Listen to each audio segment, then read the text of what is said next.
Hello guys, good morning. Welcome to my new vlog. আজি মই কি বনাম আপোনালোকক দেখাও। আজি আমাৰ মাইনাৰ ফৰমাইছত বিস্কুট ঘৰতে বনাব ওলাইছো। এই বিস্কুট এতিয়া হোৱা নাই, ৰেচিপিটো মই আপোনালোকক দিয়া নাই, দিম আৰু। এইটো হ'ল তেল গৰম হ'ব দিছো। এটা তেলটো কমাই দিম। বিস্কুটটো হ'লে মই আপোনালোকক দেখাই আছো কেনেকুৱা হয়। এই মোৰ বিস্কুটটো ৰেডি হৈ গ'ল। খাবলৈ বৰ ধুনীয়া হৈছে। ৰেচিপিটো মই আপোনালোকক দিম, আপোনালোকেও ঘৰত বনাই কিনে খাই চাব। বৰ টেষ্টি, বেছি বস্তু নালাগে, ঘৰত থকা বস্তুখিনি দিয়ে ৰেচিপিটো কমপ্লিট হয়। আৰু মই মাইনাৰ কাৰণে টিফিন ষ্টাৰ্ট কৰিছোঁ, আলু ভাজি আৰু এই পাৰাঠা।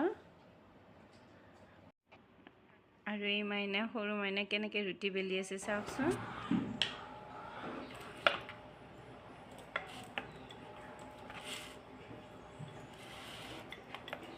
আৰু এইফালে স্কুল যাবৰ কাৰণে মাইনাৰ সময় হ'ল, বাছ আহি গ'ল। এই মাইনা বাছত উঠি স্কুললৈ গুচি গ'ল।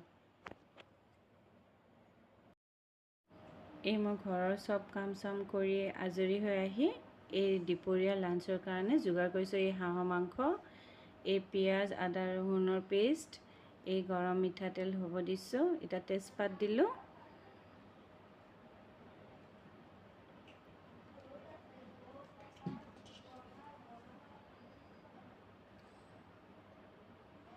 এই তেজপাত দিলোঁ, এইবাৰ পিঁয়াজ দিম।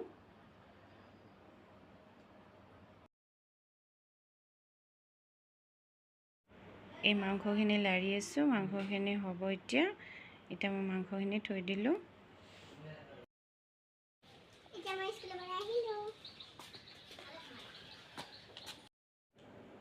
এই মাইনা এতিয়া স্কুলৰ পৰা আহি পালে, আমি এতিয়া গোটেইকেইটা একেলগে ভাত খাওঁ।